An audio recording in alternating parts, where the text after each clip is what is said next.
मैं हूं Deepak Saini. Welcome back to D R brother classes. D R brother classes में आप सभी का तहे दिल से स्वागत करता हूं।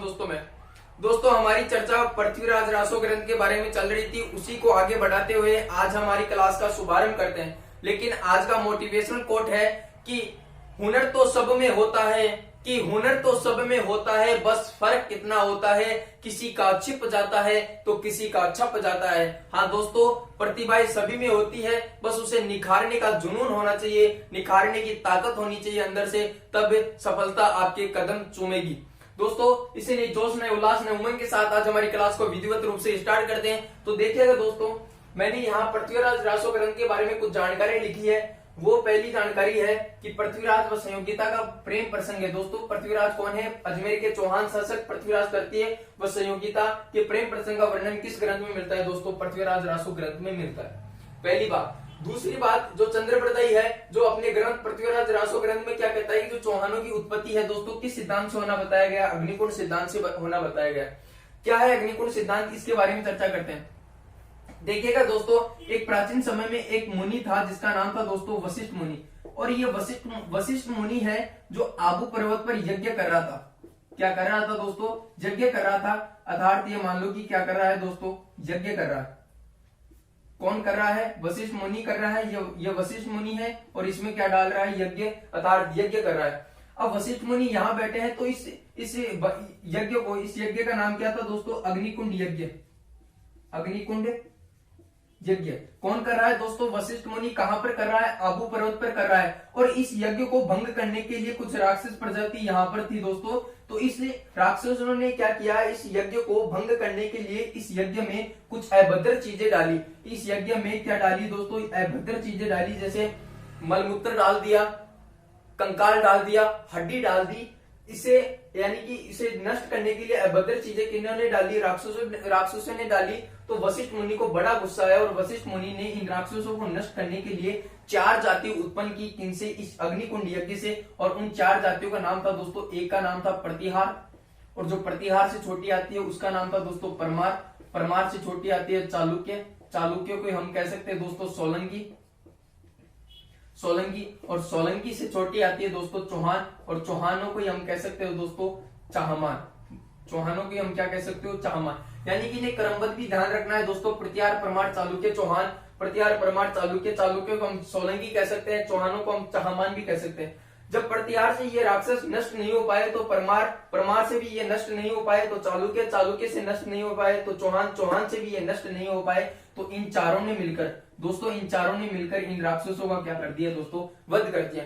तो चंद्रप्रदायी क्या कहता है कि चौहानों की उत्पत्ति अर्थात चौहान आए कहां से हैं? तो अग्निकुंड सिद्धांत के अनुसार, यानी कि जो चंद्रप्रदायी है जो अपने ग्रंथ पृथ्वीराज रासो ग्रंथ में क्या बताता है? चौहानों की उत्पत्ति अग्निकुंड सिद्धांत से होना बताया गया। ये क्या था दोस्तों? हमारा पृथ्वीराज रासो ग्रंथ था। एक फैक्टर ले लेते हैं। अगर आपसे पूछ ले कि चौहानों का हृदय किस ग्रंथ को कहा जाता है दोस्तों? चौहानों का हृदय किस ग्रंथ को कहा जाता है? तो पृथ्वीराज रासो ग्रंथ को कहा जाता है। पृथ्वीराज रासो ग्रंथ को कहा जाता है।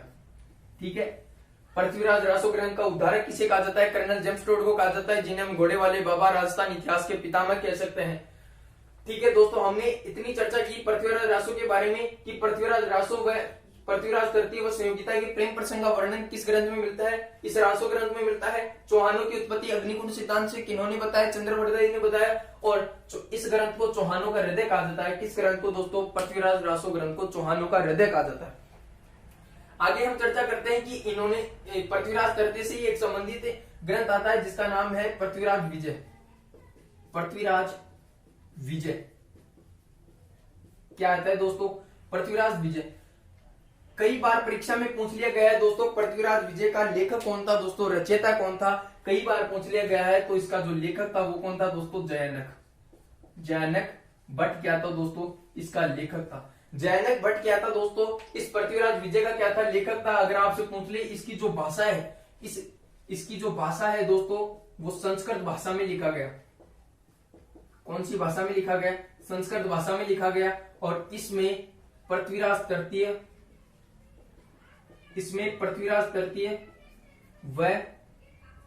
तृतीय के युद्धों एवं विजयों का उल्लेख मिलता है। युद्धों एवं विजयों का उल्लेख मिलता है।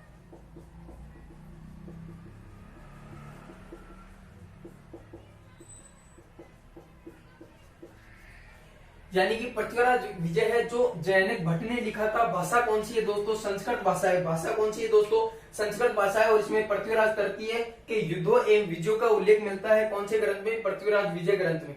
पृथ्वीराज विजय ग्रंथ में मिलता है, जिसको लिखने वाला कौन था दोस्तों? जैनक भट्ट था। अगर आपसे पूछ ले कि ये ग्रंथ है जो जैनक भट्ट ने कौन से युद्ध में विजय हुई, जिसकी ज्यादा खुशी में ये ग्रंथ लिखा गया, पृथ्वीराज विजय लिखा गया, तो वो विजय थी दोस्तों महोबा की विजय। महोबा विजय। और महोबा का जो दोस्तों युद्ध हुआ था वो 1182 में हुआ था। 1182 में क्या हुआ था? महोबा का युद्ध हुआ था। महोबा एमपी में पड़ता है। जो महोबा का शासक था दोस्तों प्रमर्दी देव चंदेल था। कौन था दोस्तों? प्रमर्दी देव चंदेल था। और प्रमर्दी देव चंदेल के दो सेनापति थे, वीर सेनापति थे, जिनका नाम था आला और उदल। एक का नाम था आला और एक का नाम था उदल। और एक तरफ थे कौन? हमारे पृथ्वीराज तृतीय, हिंदू सम्राट पृथ्वीराज तृतीय। और आला उदल भी जो पृथ्वीराज तृतीय के सामने बड़ी वीरता से लड़े, अर्थात महोबा की जो विजय होती है, इसमें विजय किसकी होती है? पृथ्वीराज तृतीय की होती है। अगर आपसे पूछ ले कि पृथ्वीराज विजय ग्रंथ है जो कौन सी विजय के उपलक्ष्य में लिखा गया था? महोबा विजय के उपलक्ष्य में लिखा गया था। महोबा के युद्ध 1182 में होता है। महोबा एमपी में पड़ता है। महोबा का शासक था प्रमर्दी देव चंदेल। इनके दो सेनापति थे, एक का नाम था दोस्तों आला और एक का नाम था उदल। और यह आला उदल भी है जो पृथ्वीराज तृतीय के सामने बड़ी वीरता से लड़ते हैं। और लड़ने के कारण इनकी जो वीरता का उल्लेख है दोस्तों इस ग्रंथ में किया गया है, जिसका नाम है दोस्तों आला उदल खंड। आला उदल खंड। इस ग्रंथ में आला और उदल की वीरताओं का उल्लेख किया गया है। और आला उदल खंड है जो लिखने वाला कौन था दोस्तों? जगनीक ना।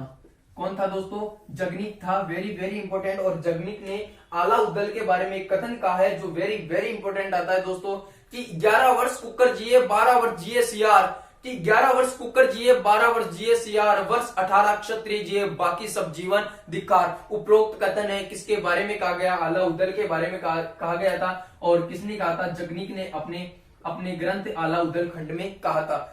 ठीक है दोस्तों, आपको ये कथन ध्यान रखना है। आगे हम बात करते हैं एक जो पृथ्वीराज रासो ग्रंथ हो गया और एक हो गया दोस्तों पृथ्वीराज विजय। एक ग्रंथ आता है दोस्तों बिसलदेव रासो।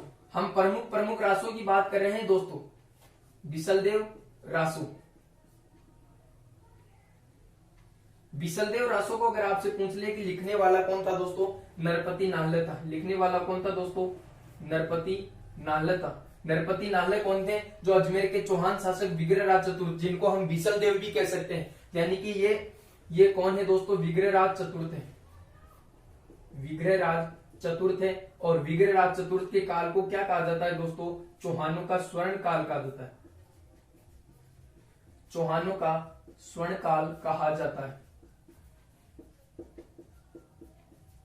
देखिएगा दोस्तों, हमने अभी 2-3 ग्रंथ के बारे में हमने चर्चा की है। एक तो है पृथ्वीराज रासो, जिसमें पृथ्वीराज व संयोगिता के प्रेम प्रसंग का वर्णन मिलता है। कौन सा ग्रंथ है दोस्तों? पृथ्वीराज रासो ग्रंथ है। लिखने वाला कौन है दोस्तों? चंद्रबरदाई। चौहानों की उत्पत्ति है जो चंद्रबरदाई क्या कहता है कि चौहानों की उत्पत्ति अग्निकुंड सिद्धांत से होना बताया गया है। और चौहानों का हृदय किस ग्रंथ को कहा जाता है दोस्तों? पृथ्वीराज रासो ग्रंथ को कहा जाता है। अगली बात करें, इन्हीं से एक संबंधित एक ग्रंथ आता है जिनका नाम है पृथ्वीराज विजय। लिखने वाला कौन था दोस्तों? जैनक भट्ट था। लिखने वाला कौन था दोस्तों? जैनक भट्ट था। और जैनक भट्ट ने इस कौन सी भाषा में लिखा दोस्तों? संस्कृत भाषा में लिखा। आगे हम बात करें, इसमें पृथ्वीराज के युद्धों एवं विजयों का उल्लेख किया गया है दोस्तों। इसमें पृथ्वीराज युद्धों एवं विजयों का उल्लेख किया गया है। अगर आपसे पूछ ले कि कौन सी ज्यादा, यानी कि ऐसी कौन सी विजय थी जिसकी ज्यादा की खुशी में ये ग्रंथ लिखा गया था, जिसका नाम था पृथ्वीराज विजय। और वो विजय कौन सी थी दोस्तों? महोबा विजय थी। कौन सी विजय थी दोस्तों? महोबा विजय थी, जो कब हुई थी? महोबा का युद्ध कब हुआ था दोस्तों? 1182 में हुआ था। महोबा एमपी में पड़ता है। महोबा का शासक कौन था दोस्तों? प्रमर्दी देव चंदेल। और इसके दो सेनापति थे, एक का नाम था आला और एक का नाम था दोस्तों उदल। और एक तरफ थे कौन? पृथ्वीराज तृतीय, जिसमें विजय किसकी होती है दोस्तों? पृथ्वीराज तृतीय की होती है। विजय किसकी होती है दोस्तों? पृथ्वीराज विजय की होती है। और आला उदल भी है जो बड़ी वीरता की, हम बाद में बात करेंगे, ये इतिहास का विषय है दोस्तों। आला उदल भी बड़ी वीरता के साथ पृथ्वीराज तृतीय के सामने लड़े। और इनकी जो वीरता का वर्णन है वो कौन सा ग्रंथ देता है? आला उदल खंड देता है। और लिखने वाला कौन था दोस्तों? जगनीक था। और जगनीक ने एक कथन भी कहा है कि 11 वर्ष कुकर जिए 12 वर्ष जिए सियार। 11 वर्ष कुकर जिए 12 वर्ष जिए सियार, वर्ष 18 क्षत्रिय जिए बाकी जीवन धिक्कार। यानी कि कुत्ता 11 वर्ष जीता है और सियार 12 वर्ष जीता है, और क्षत्रिय तो 18 वर्ष जीने की आयु होती है और बाकी सब जीवन तो धिक्कार होता है। अर्थात जो एक क्षत्रिय में 18 वर्ष की आयु में जो खून में उबाल होता है वो बाद में नहीं होता है। अर्थात खून में उबाल होता है और वो कहता है कि मैं अपनी मातृभूमि के लिए ऐसा कौन सा काम करूं कि जो मातृभूमि की रक्षा हो जाए। अर्थात क्षत्रिय में जो क्षत्रिय की जीने की आयु होती है वो 18 वर्ष होती है, बाकी जीवन तो सब धिक्कार होता है। ये कथन किसके बारे में कहा गया है? आला उदल के बारे में जगनीक ने अपने खंड आला उदल खंड में कहा गया है।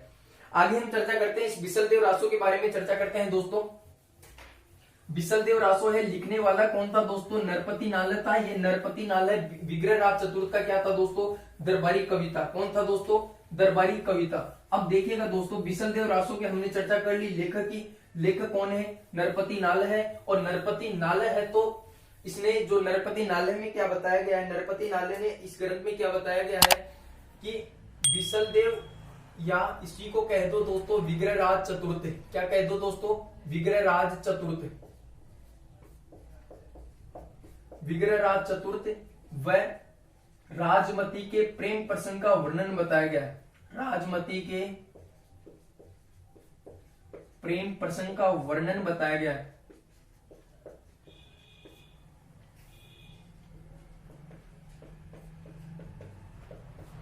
यानी कि अगर आपसे पूछ ले कि बिसलदेव रासो का प्रमुख विषय कौन सा है दोस्तों? राजमती है। दोस्तों बिसलदेव रासो का प्रमुख विषय कौन सा है दोस्तों?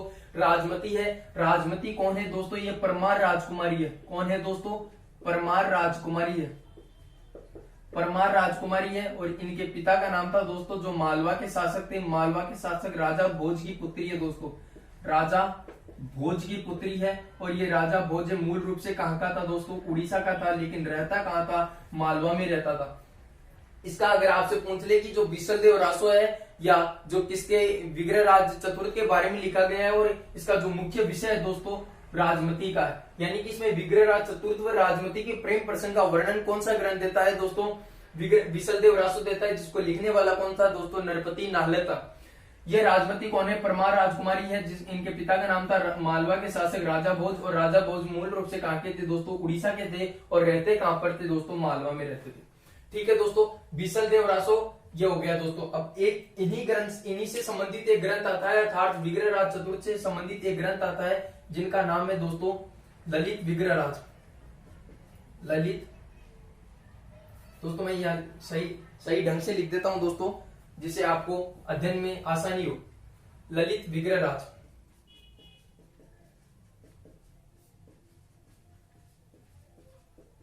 ललित विग्रहराज। ललित विग्रहराज को लिखने वाले कौन थे दोस्तों? सोमदेव थे। लिखने वाले कौन थे दोस्तों? सोमदेव थे। ये भी सोमदेव है जो विग्रहराज चतुर्थ के क्या थे दोस्तों? दरबारी कवि थे। दोस्तों विग्रहराज चतुर्थ के क्या थे दोस्तों? दरबारी कवि थे। अगर आपसे पूछ ले कि ललित विग्रहराज का प्रमुख विषय कौन सा है, तो इंदुमती है। कौन सा है दोस्तों? इंदुमती व बिसलदेव के प्रेम प्रसंग का वर्णन है। बिसलदेव के प्रेम प्रसंग का वर्णन है।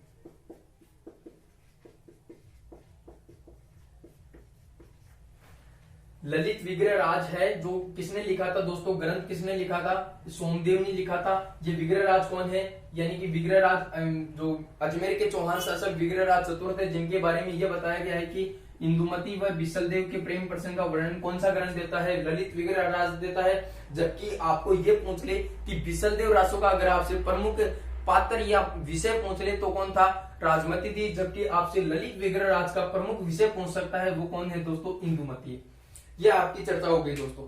अगली हम बात करते हैं, हमने रासो के बारे में चर्चा कर रहे थे। एक रासो हो गया पृथ्वीराज रासो, एक हो गया बिसलदेव रासो। बिसलदेव से एक संबंधित ग्रंथ आता है ललित विग्रहराज। लेकिन हम आगे बढ़ने से पहले एक चर्चा और कर लेते हैं विग्रहराज के काल को दोस्तों। विग्रहराज चतुर्थ के काल को, विग्रहराज चतुर्थ के काल को चौहानों का स्वर्ण काल कहा जाता है। चौहानों का स्वर्ण काल कहा जाता है।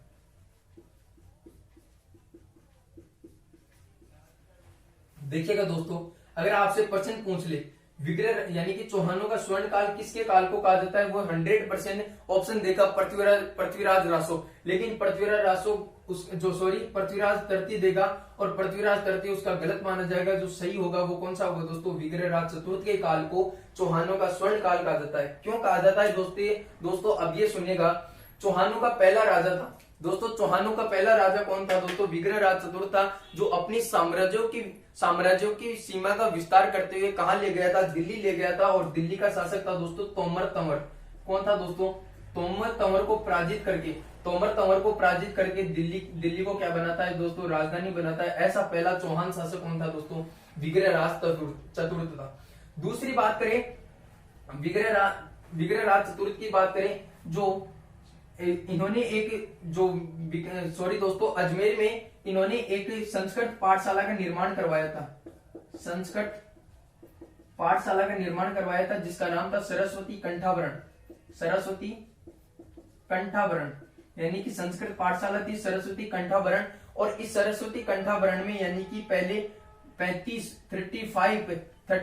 विषयों का अध्ययन करवाया जाता था, लेकिन जब ये आते हैं विग्रहराज चतुर्थ आते हैं तब 85 प्रकार के विषयों का अध्ययन करवाया जाता है। तो इन दो बातों के कारण से चौहानों का स्वर्ण काल किसे कहा जाता है? विग्रहराज चतुर्थ को कहा जाता है। दोस्तों आप इतना स्क्रीनशॉट लीजिएगा दोस्तों।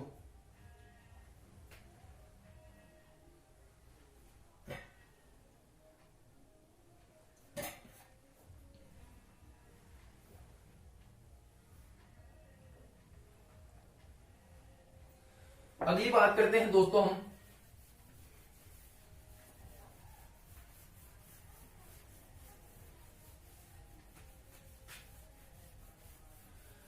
अगला एक रासो आता है जिसका नाम है मानचित्र रासो। क्या नाम है दोस्तों उस ग्रंथ का? मानचित्र रासो। मानचित्र रासो को लिखने वाला कौन था दोस्तों? हम प्रमुख रासो की बात कर रहे हैं। रासो क्या होता है दोस्तों? किसी राजाओं की प्रशंसा में लिखा गया ग्रंथ या ऐतिहासिक ग्रंथ क्या कहलाता है? रासो कहलाता है। मानचित्र रासो को लिखने वाला कौन था दोस्तों? कवि नरोत्तम। कवि नरोत्तम ने क्या लिखा था दोस्तों? मानचित्र रासो लिखा था। अब देखिएगा, इससे एक प्रश्न आया था कॉलेज लेक्चरर की परीक्षा में। एक प्रश्न आया था कि वो प्रश्न था कि महाराणा जो हल्दी घाटी युद्ध का प्रमुख कारण था कि महाराणा प्रताप का जालोर पर आक्रमण करना, ये किस ग्रंथ में उल्लेखित मिलता है? तो किस ग्रंथ में उल्लेखित मिलता है दोस्तों? मानचित्र रासो। और मानचित्र रासो को लिखने वाला कौन था दोस्तों? कवि नरोत्तम था। इसमें हल्दी घाटी का तो युद्ध का वर्णन मिलता ही है दोस्तों, हल्दी घाटी का तो युद्ध का वर्णन मिलता ही है, लेकिन इसमें यह भी बताया गया है कि हल्दी घाटी के युद्ध का मुख्य कारण क्या था? हल्दी घाटी के युद्ध का मुख्य कारण यह था कि महाराणा प्रताप का जालोर पर आक्रमण करना हल्दी घाटी का मुख्य कारण किसने बताया? ये कवि नरोत्तम ने अपने ग्रंथ मानचित्र रासो में बताया गया। तो मैं यहां लिख सकता हूं कि हल्दी घाटी युद्ध का प्रमुख कारण, हल्दी घाटी युद्ध का प्रमुख कारण, हल्दी घाटी के युद्ध का प्रमुख कारण महाराणा प्रताप का वीर शिरोमणि महाराणा प्रताप का जालोर पर आक्रमण करना बताया। जालोर पर आक्रमण करना बताया। और यही प्रश्न दोस्तों कॉलेज लेक्चरर की परीक्षा में पूछा गया था, यानी कि महाराणा प्रताप का जालोर पर आक्रमण बताया है। यह हल्दी घाटी का प्रमुख कारण था। यह किस ग्रंथ में उल्लेखित मिलता है दोस्तों? मानचित्र रासो में मिलता है। लिखने वाला कौन था दोस्तों? कवि नरोत्तम था। आगे हम बात करें, एक रासो आता है, यहाँ एक फैक्ट और ले सकते हो दोस्तों। यह जो कवि नरोत्तम थे, यहां मैं लिख सकता हूं कवि नरोत्तम आमेर के शासक जिनका नाम था मानसिंह प्रथम, जिनका काल आता है 1589 से लेकर के 1614 ईस्वी तक। कवि नरोत्तम आमेर के शासक मानसिंह प्रथम के समकालीन थे दोस्तों। मानसिंह प्रथम के क्या थे दोस्तों? समकालीन थे। और इसमें एक जानकारी और लिख सकते हो, इस ग्रंथ में मानसिंह प्रथम के जीवन पर भी उल्लेख है। मानसिंह प्रथम के जीवन कार्यों का वर्णन, के जीवन कार्यों का वर्णन है।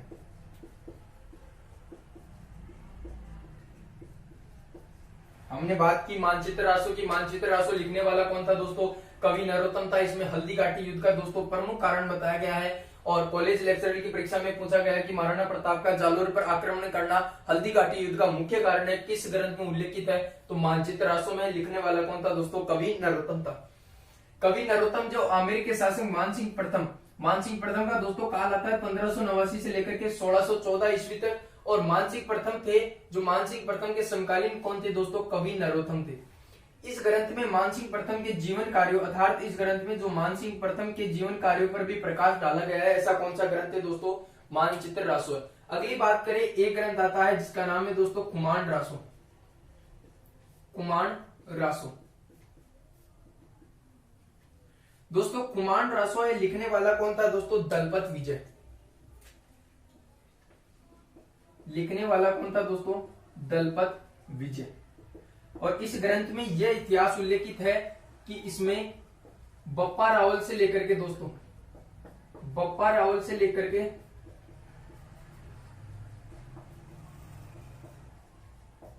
दोस्तों कुमांड रासो में बप्पा रावल से लेकर के महाराजा राज सिंह तक,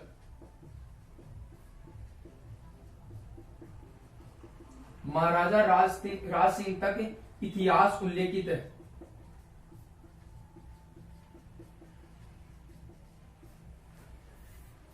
यानी जो पप्पा रावल का काल आता है दोस्तों 734 से लेकर के 753 ईस्वी तक, और महाराजा राज सिंह का काल आता है जो 1652 ईस्वी से लेकर के 1680 ईस्वी तक।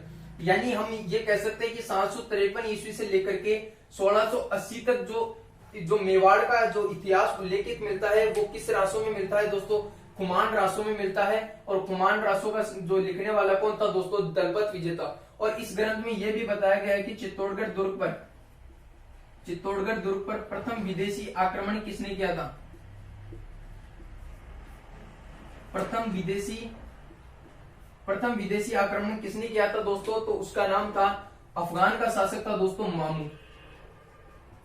अफगान का शासक था दोस्तों कौन सा? मामू। ऐसे कई विदेशी आक्रमण होते हैं, जैसे बप्पा रावल पर विदेशी आक्रमण होता है, नागदा पर विदेशी आक्रमण होता है। ऐसे ही चित्तौड़गढ़ दुर्ग पर प्रथम विदेशी आक्रमण किसने किया था दोस्तों? अफगान का शासक था मामू। और इसका इतिहास इसका जो जानकारी प्रदान कौन देता है हमें? कुमांड रासो। कुमांड रासो को लिखने वाला कौन था दोस्तों? दलपत विजय। अब देखिएगा दोस्तों, आप दिमाग लगाना, दलपत विजय है जो ये बताता है इसमें कि बप्पा रावल से लेकर के महाराजा राज सिंह तक क्या है? इतिहास उल्लेखित है। बप्पा रावल आते हैं 734 से लेकर के 753 ईस्वी तक, जबकि महाराजा राज सिंह का काल आता है 1652 से लेकर के 1680 तक। मुझे ये बताओ, दलपत विजय यहाँ से लेकर तक यहाँ तक क्या जीवित ही था क्या दोस्तों? यानी कि कोई भी जो देखेगा, कोई भी दरबारी कवि आता है वो एक या दो या तीन, ज्यादा से ज्यादा 3 राजों या 3 शासकों का काल देख सकता है, 3 शासकों के समकालीन हो सकता है। लेकिन यहाँ से बप्पा रावल से लेकर के यहाँ तक तो समकालीन नहीं हो सकता। तो ये क्या चक्कर है देखिएगा दोस्तों, ये जो कुमांड रासो है जो लिखा गया है तो दलपत विजय के द्वारा लिखा गया है। और इसके 13 लेखक भी माने गए हैं दोस्तों। यानी कि ये 13 साहित्यकारों के योगदान से लिखा गया एक ग्रंथ है जिसका नाम है कुमांड रासो। यानी कि पूर्व के 13, यानी कि जो दलपत विजय से पूर्व 13 साहित्यकारों का योगदान किसने लिया था? दलपत विजय ने लिया था। इसलिए यहां हम लिख सकते हैं दोस्तों, यह ग्रंथ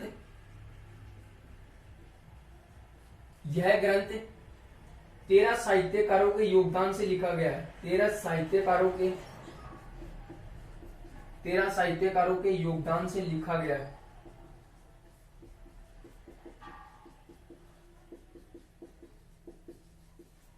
कौन सा ग्रंथ दोस्तों? कुमांड रासो है जो दलपत विजय ने लिखा था। और दलपत विजय ने ये 13 साहित्यकारों का और सहयोग, यानी कि इसके टोटल जो 13 साहित्यकार जो लेखक माने जाते हैं, जिनमें सबसे प्रमुख कौन आता है? दलपत विजय। अगर आपसे पूछ ले कि कुमांड रासो का लेखक कौन था, तो दलपत विजय था। और इसमें बप्पा रावल से लेकर के महाराजा राज सिंह तक का क्या मिलता है? इतिहास वर्णित मिलता है। यह ग्रंथ 13 साहित्यकारों के, यानी कि 13 साहित्यकार इसमें अपनी सहायक सामग्री उपलब्ध करवाते हैं। और 13 साहित्यकारों के योगदान से क्या लिखा गया है दोस्तों? कुमांड रासो ग्रंथ लिखा गया है। हमने चर्चा की मानचित्र रासो के बारे में, हमने चर्चा की कुमांड रासो के बारे में, और कुमांड रासो ये भी जानकारी देता है कि चित्तौड़गढ़ दुर्ग का प्रथम विदेशी आक्रमण किसने किया था? अफगान का शासक था, और अफगान का शासक कौन था दोस्तों? मामू। आप स्क्रीनशॉट लीजिएगा दोस्तों।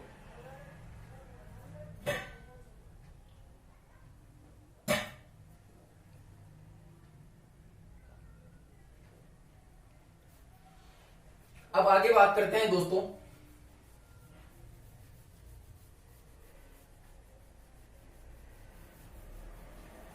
यहां तक हमारी चर्चा हो गई दोस्तों।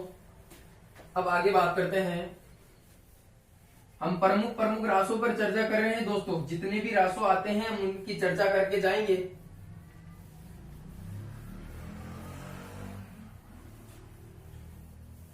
देखिएगा, अगला जो रासो आता है दोस्तों वो आता है छत्रपति रासो।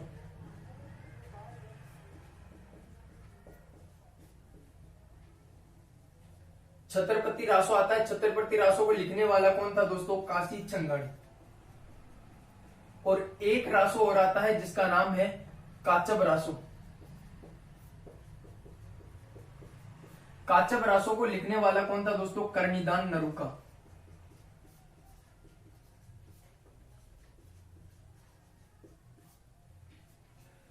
देखिएगा दोस्तों, मैंने दो रासों के नाम लिखे। एक का रासो का नाम था छत्रपति रासो, जिसको लिखने वाला कौन था? काशी छंगाणी। और एक रासो का नाम है काचब रासो, जिसको लिखने वाला कौन था दोस्तों? कर्णिदान रासो। ये दोनों ग्रंथी क्या बताते हैं कि बीकानेर के शासक का नाम था करण सिंह और नागौर के शासक का नाम था अमर सिंह। इन दोनों के मध्य 1644 में हुई मतेरी की राड़ का वर्णन किस ग्रंथ में मिलता है? इन दोनों ग्रंथों में मिलता है। अगर आपसे पूछ ले कि छत्रपति रासो का रचयिता कौन थे? काशी छंगाणी। और काचब रासो का वर्णन लेखक को या रचयिता कौन थे दोस्तों? कर्णिदान नरूका। तो इन दोनों ने एक ही जानकारी दी है। यहां हम लिख सकते हैं कि बीकानेर के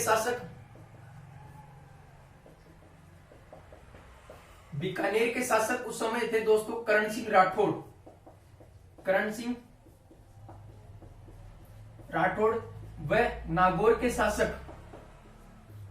के शासक उस समय थे दोस्तों अमर सिंह राठौड़, जिन्हें हम कटार का धनी भी कहा जाता है। अमर सिंह राठौड़ के मध्य 1644 में हुई मतेरी की राड़ का वर्णन है दोस्तों।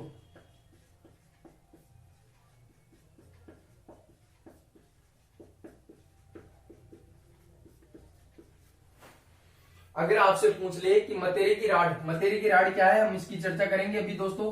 अगर आपसे पूछ ले कि बीकानेर के शासक करण सिंह राठौड़ और नागौर के शासक अमर सिंह राठौड़, जिन्हें हम कटार का धनी भी कहा जाता है, इन दोनों के मध्य 1644 ईस्वी में एक युद्ध हुआ था जिसका नाम था मतेरी की राड़। और मतेरी की राड़ का युद्ध का वर्णन कौन कौन से ग्रंथ देते हैं? एक का नाम है छत्रपति रासो, जिसको लिखने वाला कौन था? काशी छंगाणी। और एक का नाम है काचब रासो, जिसको लिखने वाला कौन था दोस्तों? कर्णिदान नरूका। क्या है मतेरी की राड़, इसके बारे में हम चर्चा करते हैं दोस्तों। मतेरी की राड़ कब हुई दोस्तों? सबसे पहले आपको ध्यान रखना है 1644 ईस्वी में किस किस के मध्य हुई थी, आपको यह भी ध्यान रखना है। तो ये हुई थी, बीकानेर का शासक था दोस्तों करण सिंह राठौड़, और नागौर का शासक था दोस्तों अमर सिंह राठौड़। और आपको यह भी ध्यान रखना है कि बीकानेर के शासक करण सिंह की क्या हुई थी दोस्तों? इसमें विजय हुई थी। बीकानेर के शासक करण सिंह की क्या हुई थी दोस्तों? इसमें विजय हुई थी। अब बात करते हैं कि क्या है मतेरी की राड़। देखिएगा दोस्तों, 1644 ईस्वी के आसपास का समय था, और उस समय एक गांव पड़ता है जिसका नाम है दोस्तों जाखड़िया गांव। कौन सा गांव पड़ता है? जाखड़िया गांव, जिला नागौर। और एक गांव पड़ता है जिसका नाम है सीलवा गांव। सीलवा गांव पड़ता है, और सीलवा गांव कहां पड़ता है दोस्तों? बीकानेर में पड़ता है। देखिएगा दोस्तों, पूरी क्या है, पूरी कहानी समझे, अच्छे से समझे। जाखड़िया गांव कहां पड़ता है? नागौर में पड़ता है, जबकि सीलवा गांव बीकानेर में पड़ता है। जो जाखड़िया गांव का दोस्तों जो किसान था उसका नाम था रुग्गा, और सीलवा गांव का किसान था दोस्तों कौन था? रुप्पा था। ये दोनों गांव है, जो जाखड़िया गांव और सीलवा गांव, ये नागौर व बीकानेर की सरहद पर स्थित है। अर्थात नागौर व बीकानेर की सीमा दोनों निकट स्थित है। नागौर व बीकानेर की सीमा पर दोस्तों कौन सा गांव स्थित है? एक तो जाखड़िया गांव है और एक है सीलवा गांव। जाखड़िया गांव का किसान तो दोस्तों रुग्गा, और सीलवा गांव का दोस्तों तो रुप्पा। देखिएगा दोस्तों क्या होता है कि रुग्गा का जो खेत होता है दोस्तों, रुग्गा का जो खेत होता है, और इस रुग्गा के खेत में मतीरे की बेल लगी हुई थी दोस्तों। क्या लगी हुई थी? मतीरे की बेल। आप सभी को पता है कि मतीरा कोई वृक्ष पेड़ पे नहीं लगता, ऊपर नहीं लगता, जमीन पर लगता है और वो बेल पर लगता है। तो जो मतीरे की बेल है जो रुग्गा के खेत में लगी हुई थी, और ये मतीरे की बेल है जो फैलती फैलती फैलती फैलती कहाँ चली जाती है दोस्तों? रूपा के खेत में चली जाती है, क्योंकि दोनों गांव है जो आपस में पास स्थित थे, बीकानेर व नागौर की सरहद पर स्थित है। तो रुग्गा के खेत में मतीरे की बेल लगी हुई थी, और ये मतीरे की बेल फैलती फैलती हुई कहाँ चली जाती है? रूपा के खेत में चली जाती है। एक दिन चिलवा का किसान रूपा एक दिन सुबह सुबह घूमने आया करता है, और इस सुबह सुबह घूमने आया करता है तो सुबह ही इसके अच्छे दर्शन हो जाते हैं। अर्थात यहाँ एक मतीरा लगा हुआ दिखाई देता है। इसे मतीरा लगा हुआ दिखाई देता है, और मतीरे को उठा करके फोड़कर खाने वाला था दोस्तों। मतीरे को इस कोनी से यूं, ये मतीरा दोस्तों, ये मान लो कि ये मतीरा है, और ऐसे ही यूं कोनी को फोड़ करके खाने वाला था कौन दोस्तों? रूपा। और उसी समय यूं, पहले कोई चाकू तो नहीं हुआ करते दोस्तों, प्राचीन समय में कोई चाकू को तो नहीं हुआ करते थे। यूं कोनी को इस प्रकार से मतीरों को फोड़ा जाता था, यूं कोनी को इस मतीरे से फोड़ा जाता था। जैसे ये रूपा है जो कोनी से ये मारने वाला था, इस मतीरों को फोड़ने वाला था, रुग्गा बोलता है कि ओए रूपा क्या कर रहा है? ओए रूपा क्या कर रहा है? रूपा बोला कि रुग्गा मतीरा खा रहा हूं, आजा तू भी खा ले। रुग्गा बोलता है कि मतीरा तेरा नहीं मेरा है। रूपा बोलता है कि मतीरा तेरा नहीं मेरा है। रुग्गा बोला कि जो बेल है जो मेरे खेत में है, और रूपा बोला जो मतीरा है मेरे खेत में है। रुग्गा बोला ये मेरा है, और रूपा बोला ये मेरा है, और दोनों को मतीरे में लेकर के दोस्तों क्या हो जाती है? बहस हो जाती है। अर्थात मतीरे के चक्कर में क्या हो जाती है दोस्तों? बहस हो जाती है। और प्राचीन समय में कोई बहस होती थी तो बहस अर्थात विवाद होता था तो कोई high court, session court, supreme court तो हुआ नहीं करता था, और सीधी बात जाती है बीकानेर के शासक। और बीकानेर के शासक कौन थे दोस्तों? करण सिंह। और इधर बात जाती है नागौर के शासक। नागौर के शासक कौन थे दोस्तों? अमर सिंह राठौड़। अमर सिंह राठौड़ थे। लेकिन दुर्भाग्यवश ये अमर सिंह राठौड़ है जो कहां बैठा हुआ था दोस्तों? दिल्ली में बैठा हुआ था। और दिल्ली का जो तत्कालीन मुगल बादशाह था कौन था दोस्तों? मुगल तत्कालीन बादशाह कौन था दोस्तों? शाहजहां था। कौन था दोस्तों? शाहजहां था। देखिएगा क्या कहानी है। तो इन दोनों में मतीरों को लेकर के बहस हो जाती है, और ये सीधी बात कहां जाती है? बीकानेर के शासक करण सिंह के पास जाती है। और इधर है जो अमर सिंह राठौड़ के पास नहीं जाती, अमर सिंह राठौड़ के बाद में जाती है बात। और ये जो रुग्गा है जो इस जाखड़िया गांव के ठाकुरों के पास जाता है, ठाकुरों के पास जाता है। और ठाकुरों के पास ये कहते हैं कि ये बीकानेर वाले ज्यादा दादागिरी दिखा रहे हैं, और रूपा है जो इधर करण सिंह को कहता है कि ये नागौर वाले ज्यादा दादागिरी दिखा रहे हैं। तो ये ठाकुर कहते हैं कि दोनों आपस में समझ जाओ, दोनों राठौड़ जाति से बिलोंग यानी कि राठौड़ वंश से बिलोंग करते हैं, अगर लड़ाई करोगे तो अच्छा नहीं लगेगा, दूसरे वाले अपने मजाक उड़ाएंगे। लेकिन करण सिंह कहता है कि नहीं, अब तो मतीरा खा के ही रहेंगे। क्या खा के रहेंगे? मतीरे को फोड़कर खा के ही रहेंगे। तो ये ठाकुर इन्हें करण सिंह को समझाते हैं, लेकिन कोई यानी कि कोई इसका रिजल्ट नहीं निकलता। और रिजल्ट नहीं निकलता तो ये जाखड़िया गांव के जो ठाकुर होते हैं जो अपने फेसबुक पर पोस्ट डालते हैं, और फेसबुक पर पोस्ट डालकर कहां पहुंचाते हैं? अमर सिंह राठौड़ को पहुंचाते हैं। और दुर्भाग्यवश अमर सिंह राठौड़ जो दिल्ली में बैठा हुआ था, और दिल्ली का बादशाह कौन था दोस्तों? शाहजहां था। और शाहजहां का एक बख्शी हुआ करता था, शाहजहां का बख्शी हुआ करता था जिसका नाम था दोस्तों सलावत खां। क्या नाम था दोस्तों? सलावत खां। अब क्या है बख्शी दोस्तों? आप ये समझिए, वर्तमान समय से इस बख्शी की तुलना कीजिए।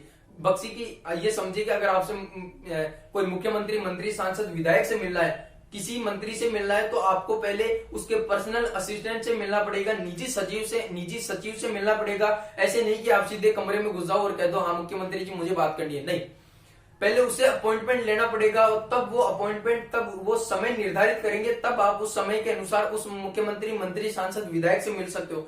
तो प्राचीन समय में अगर मुगल बादशाहों से मिलना पड़ता है तो किससे मिलना पड़ता? तो दोस्तों बख्शी से मिलना पड़ता था। और इस बख्शी का नाम क्या था दोस्तों? सलावत खां था।